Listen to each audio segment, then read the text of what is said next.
you very much. Thanks to the IOM and the committee for assembling this really remarkable group of people that we've heard from yesterday and today. I'm honored to have been included in this event. And I think what we've heard over the last couple days are really an incredible set of wonderful ideas, a lot of energy and some great efforts that are underway. What I want to do in my talk is to bring out an element of the report that was not covered yet, and that I think is potentially quite important both for acceleration, which is one of the themes here, and for equity, which is the other theme. And this is a systems approach. So I'm going to begin by talking about what this thing, a systems approach, is. I'm going to talk about why we might want a systems approach and why it might be important for this topic. And I'm going to give you some examples in the context of equity and obesity prevention and the report. And then I'll talk about the potential I see for further work in this area and the challenges for moving forward. So why might we need a systems approach? Well, in one sense, obesity is simple. It results from energy imbalance. Weight change is the product of energy in and energy out. But, and actually there's only a few key behaviors that we need to worry about in thinking about obesity. This is a partial list. We heard about some others earlier today and yesterday. And we also heard this last couple days about some clear opportunities to intervene, both for prevention and for improved equity in parks and recreation, in the food and beverage environment, in the message environment, in workplaces, schools, and primary care. But obesity is also very complex. Those of you who haven't seen this before, this is the Foresight UK obesity systems map diagram that shows all the different factors that connect together to drive obesity. Obesity is something that's where both behaviors and outcomes are affected by the interaction of many different levels of biology, of individual decisions, of marketing and TV, of our physical environments, our public policy environments, and in something that involves multiple actors, many different types of actors, families, schools, retailers, the media, city planners, employers, insurance companies. Each of these actors, as we heard earlier, has different incentives. They have different goals, they're likely to have different information, and if you change policy or intervene in the system, what you do will affect each of these actors differently. There's also, and very important for this audience, a huge amount of diversity within the group of people who are overweight and obese. There are social environmental contexts that vary considerably, and the relative impact of all of these factors might differ across the groups. So in this sense, it's very complex, and this complexity has some implications. It means that our standard scientific tool set may actually have limited ability to help us capture the dynamics that are going on in this system. It means that holding this very complex diagram in your head is hard, and so our own mental models about our intuitions about what is going on and what the right things to do are might be misleading. It is likely to mean that there's no single solution that will fit all circumstances and contexts, and I think this is really important for thinking about equity, that policy solutions somehow need to be both broad enough to capture all the different pieces of what's going on in that diagram and sufficiently tailored to meet the needs of specific subpopulations, and that's a really hard challenge. It means that policy design in such an interconnected space is difficult because if we don't take all these moving pieces to get together into account, we're likely to be surprised by the outcomes we get from our policies, and that success over here might just be counteracted by resulting changes over here that we hadn't considered. And all of this comes together, I think, to mean that the most powerful interventions may turn out to be those that simultaneously address many of these different drivers at the same time. I'll quote from the APOP report here that there's an urgent need to employ large-scale, transformative approaches focused on multi-level environmental and policy changes with interconnected systems. And that's why we need computers to help us do that. Okay, so what is this systems approach, which can be computational, although it isn't always? Systems approaches are something that have become newly of high interest in public health. They really were not part of the lexicon even a decade ago, but there's increasing interest by NIH, CDC, IOM, and many others in these tools. 2 IOM reports have now called for a systems perspective in the use of systems tools. These tools do have a strong track record in social science and in biology, and have started to be used in infectious disease management and disaster planning policy, and increasingly in obesity and tobacco. At the most fundamental level, the most basic level, a systems approach just means trying to take the whole picture into account, trying to appreciate all these interactions among levels, interactions among factors, among groups of actors, to design some more coordinated package of policy or intervention actions. It means broadening our traditional approach to look beyond the traditional arena of health. We heard a lot about that the last couple of days, involving law, involving agriculture, involving poverty and the economy, thinking not just about the public health context. It means thinking carefully about the importance of circumstances in which events occur, and to understand how different actions might have different meanings in different groups. And it means focusing on leverage points to try to do what Shariki just asked us to think about, which is where can we have the biggest impact the most quickly, to leverage the points of high connectivity in this system. So at a slightly more formal level, systems approaches can include a qualitative approach that's called systems mapping. And systems mapping means take all these different moving pieces that we have in our minds, get them out of our minds and put them in a place where we can visualize them and see them and hold more than we can keep in one place in our mind. To identify key feedback loops, to identify existing synergies that we can leverage, places where we can focus our attention, and to think about places where we have not focused enough attention, where there are gaps that we can fill to accelerate progress. Construction of these kinds of systems maps can be participatory, can involve communities and stakeholders, and often are an important first step toward the third thing on my list, which are quantitative systems models. An example of a systems map actually occurs in the APOP report. It's in the appendix at the end, so you may not have seen it. But what it does is it takes this text, which is the list of all the recommendations and strategies, which, as you can imagine, is hard to fit on one slide and is hard to hold in your head, and turns it into this, which are all the same recommendations and strategies, but in a visual format where you can explore the interconnections that link them together, the ways in which they can work together to have more impact. I'm going to talk about that more in a second, so don't worry if you didn't see it, all of it. It went by quite quickly.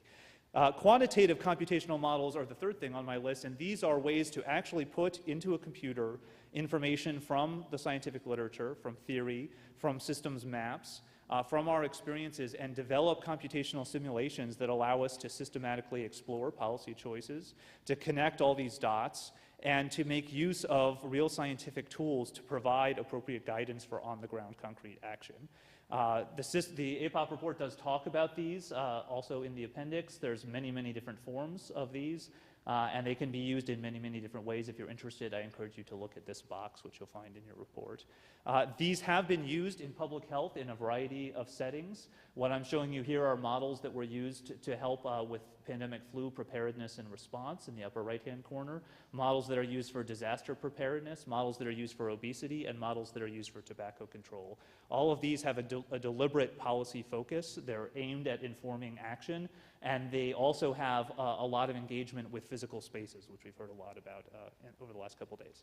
So the APOP report used the second of these tools, the systems map, and as I described earlier, took all of the recommendations and strategies and put them together into one map where we can start to see strategies, which are the circles, and recommendations, which are the squares, and we can see how they influence one another, which things work together, which things might work against each other, and which things are in some sense prerequisites for others. The recommendations, which are the squares, are broad themes, and you'll see that the strategy, the connection, the mapping from the strategies to the recommendations is actually quite complex. Many of the strategies serve more than one recommendation or goal, and they do it in a synergistic way. And in fact, that was part of the purpose of the report, was to identify a coherent package of recommendations. If you're interested, you can dive deeper into this map, and you can see how recommendations like the one at the top of this diagram influence multiple strategies like the one at the top of this report influence multiple recommendations, both directly and indirectly.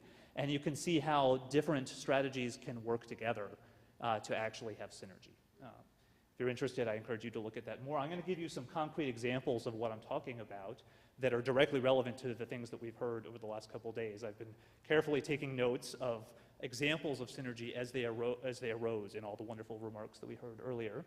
So to give you one kind of synergy that's important is what I'm calling prerequisites, where one action actually depends for some of its success on another action also being there. So one way to think about that is to think about menu and food labeling, which we heard about as a strategy, and to think about how much more effective that might be if we also had nutrition education, so that consumers can make the best use of information in making choices, that they understand what a calorie is and how big a difference in calories that they see on a label represents, and how to add up all the calories over a day that they're consuming and figure out what that means to them across multiple eating opportunities. And menu and food labeling and nutrition education might actually be actions that happen in different sectors, that are aimed at different groups, but that work together and in some sense might be prerequisites for each to have the impact that they could. Another example like this is to think about investment in parks and recreation infrastructure, which we heard about yesterday, and how much more powerful that can be if there's crime reduction, investment in transportation, investment in supervision for children, which are major barriers to usage of infrastructure. So building more parks may not help if no one uses them because there's so much crime on the streets, there's so little supervision for children. We heard about that yesterday. Another kind of relationship between actions can be those that reinforce each other or that help work together to fill gaps in different places. So an example of that is, again, investment in parks and recreation infrastructure, but this time paired with improving healthy food options that are available nearby, so that those who come back from the park, I think we heard yesterday, don't immediately consume tons of sports drinks and sugar-laden beverages right after they finish their run, thereby canceling out some of the gain in fitness and calorie consumption. A second example is from advertising reform. When coupled with education to improve media literacy, there's a great discussion of this in an article that Shariki cited in her slides earlier, and the ways in which media literacy can help reduce the impact of advertising on those who are still exposed. So even if you reform advertising, you may not completely eliminate it. Some people will still be exposed, so if you can also help those people who are still exposed manage the messages they're receiving and filter them, you may have a greater impact. The third thing that I'd like to highlight is the idea of natural complements. So to take advertising reform again and to think about how it can be paired with investments in park and recreational infrastructure, because removing barriers to physical activity, leading to greater physical activity, can actually reduce screen time and thus exposure to advertising. So these things naturally complement each other. Similarly, if we want to increase breastfeeding and we couple that with making healthy food widely available, then we can reduce some of the impacts of less breastfeeding by making environmental substitutes healthier, and so that the two work together to cover as much of the space as possible. And finally, multiple synergistic actions that are all focused at the same goal, but that do it from multiple points of view. So again, to take the example of increased breastfeeding, we could do that by promoting through primary care consultation. We could do it by changing social norms and removing deterrence. We could do it by reducing poverty and teenage pregnancy. We could do it via supportive worksite policies. We could do it via baby-friendly hospitals, or we could do all of these things. And if we did all of these things, we might have the greatest impact of all. And in fact, the whole might be more than the sum of the parts. That's the argument here. Okay, so accelerating progress in obesity prevention and equity, what are the opportunities of this, and what are the challenges for taking a systems approach? I would say that the opportunities are the ability to potentially coordinate policy and action across all these different settings, so that what we're doing in schools is mirrored by what we're doing in the work site, and that what we're doing in the work site is mirrored by what we're doing in the doctor's office, and that all of those things are working together rather than against each other. My colleague Chris Economos, who's a member of the committee, talks about this as a surround sound strategy. We heard yesterday about the importance of setting a new context and increasing, we heard earlier today about activation energy and the need for political will for change. And I think part of what you get with a surround sound approach is that you cover a lot of the bases and you have synergies, but part of what you get is if people are hearing the same message, the same ideas everywhere they go, you have much higher chance of setting a new context, of increasing activation energy, than if you just focus in one place or the other. The second opportunity here is to actually build computational virtual communities, models, simulation models that could help us to focus and prioritize our action to improve the timing of what we're doing, which things to do first, which things to do second, to maximize our leverage and help us harness the complexity that's inherent in this situation. The third potential opportunity, I think, is to give us insight into implementation. This is something that was touched on. I don't think this word was used, but what I heard a lot about was how important it is to think about how we translate all these great ideas into real on-the-ground action, and that process of implementation involves lots of actors, lots of stakeholders, lots of things that can go wrong, and thinking about how that dynamic actually works might be very important. And the fourth thing that I think systems approach gives us is the capacity to better engage with what we heard yesterday called non-traditional partners, with lawyers from civil rights, with people who study poverty and economics, with all sorts of actors who do not fit into the traditional public health mold. There are real challenges in doing this. Application and accessibility of these systems tools, either whether they're qualitative or quantitative, is still pretty sparse. To do this right requires a lot of data, it requires funding, it requires building partnerships, it requires training, complementary approaches. It's also very difficult, even if you have the right systems approach, to actually achieve coordination of policy and action across all these different sectors with all these different players. Trying to get everyone who we heard from in the last couple of days to agree on something or to work together on something isn't always easy. We heard, though, some hopeful thoughts. We heard that the community might be a key nexus where this kind of coordination is more possible. That, in fact, a lot of the great ideas that become federal policies start at the community level where they are tried first. And we heard that coalition building and stakeholder engagement is something that we can actually focus on to achieve this kind of coordination. But fundamentally, interdisciplinarity is hard, and a systems approach is about interdisciplinary linkages. There are 3 NIH networks, for those of you who are interested in learning more about this, that are using systems approaches and tools. One focused on infectious disease, one actually focused on modeling obesity with policy implications, and one that both Shariki and I belong to that focuses specifically on inequality and on disparities, including the disparities in the obesity context. So I'll leave you with this thought. This is the graphic from the summary materials of the IOM report. It has all these great illustrations of the key initiatives, but what I want to focus on is the text in the center, which says, on their own, any one of these 5 solutions might help speed up progress in preventing obesity.